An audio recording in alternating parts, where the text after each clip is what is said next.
So it's kicking off in Iran again. What that's going to do is undermine the petrodollar cycle. Right now, barrels of oil are traded in US dollars. When the countries that are receiving those dollars go to utilize them, they mostly go to US treasuries, right? Which enables the US to continue as it has been. That entire dynamic is in peril now and altered going forward completely. However, recently, the Genius Act was passed in the United States. And what that does is it means that in order for stablecoins to be valid henceforth, they have to be underpinned by US treasuries. So we're looking at the shift of an entire financial paradigm of the world. Originally, dollars were underpinned by gold. Then Nixon left the gold standard in 1971. It transitioned to the petrodollar cycle. Now, that's been undermined. However, the entire stablecoin economy is emerging from it. What I'm here to present to you is called CareCredits. It starts off in homecare. There's a transition, huh? We take care of elderly and vulnerable people in their own homes, right? We get them out of bed in the morning. We help them with everything so that they maintain their independence going forward into their golden years. Now, what I'm introducing here are next generation payments for the home care industry, specifically, purely because that's the industry I'm in and I'm solving my own problems with this. Stablecoins are utilized via the Mastercard owned company BVNK.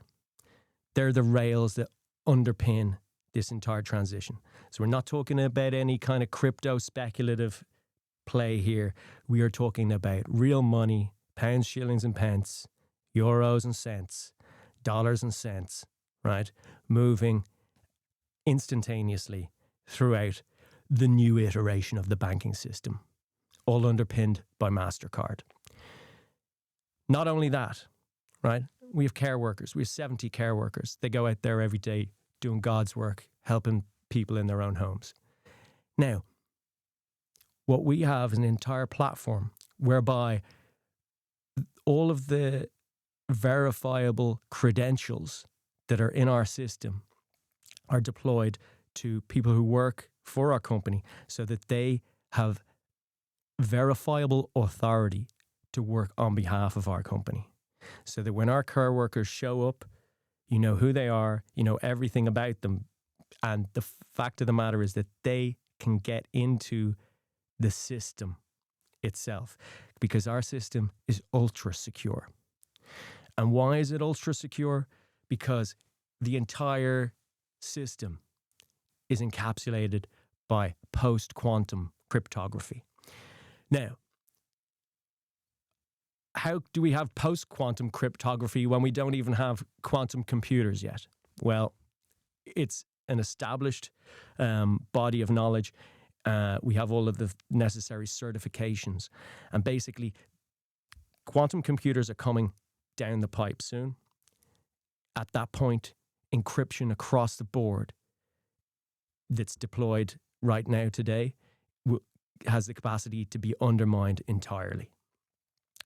What the post-quantum cryptography does is it's essentially quantum safe. It guards against those things by deploying a whole new dynamic. So even though quantum computers are not active out there right now, the fact of the matter is that hackers are doing a harvest-now-decrypt-later plan where they're stealing information and data all over the place.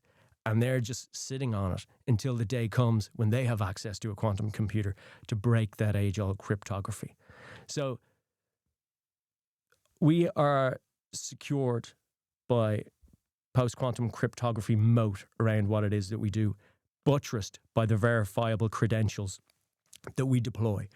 And be clear, those verifiable credentials that we deploy that enable somebody to act on behalf of our company with absolute certainty as to their their identity and their bona fides. What we also are able to do is deploy that same technology to an AI agent, to a medical device, to a director of a company, or, as I've mentioned, to a care worker. So the verified credentials piece of it, we've been all through that with the Global Legal Entity Identifier Foundation. We reached the zenith of their innovation competition in Frankfurt. It was a hackathon in which we were a finalist, and suffice it to say that the system is robust. In addition to that, we graduated from the European Blockchain Sandbox. So the European Commission, they had for 3 years a program called the European Blockchain Sandbox, which was a structured regulatory dialogue. And that meant that for an entire year, we were deep in the woods of crossing T's and dotting I's in terms of the regulatory veracity of what we're working on. And we did that with DG Connect of the European Commission, FISMA, Financial Stability, Financial Services and Capital Markets Union. We also did it with Bank d'Italia. The Central Bank of Ireland was on the platform as well as GLIFE, the Global Legal Entity Identifier Foundation. So we're instituting stablecoins. We're doing so in a quantum secure manner. We're essentially validated regulatorily, and we have the credentials to bring to this ecosystem of home care something that's going to completely shift the market, because it provides the capacity for small companies like mine to receive instantaneous payments upon delivery of the care, not have to wait 30, 60, sometimes 90 days for payment. In addition to that, it also gives the option for care workers to receive their payments instantaneously as well. So that has the capacity to shift markets entirely, because it's a draw in a sector in which demand outstrips supply, and recruitment and retention of staff is the key challenge. Trust me, I can tell you that. Good to talk to you. See you soon.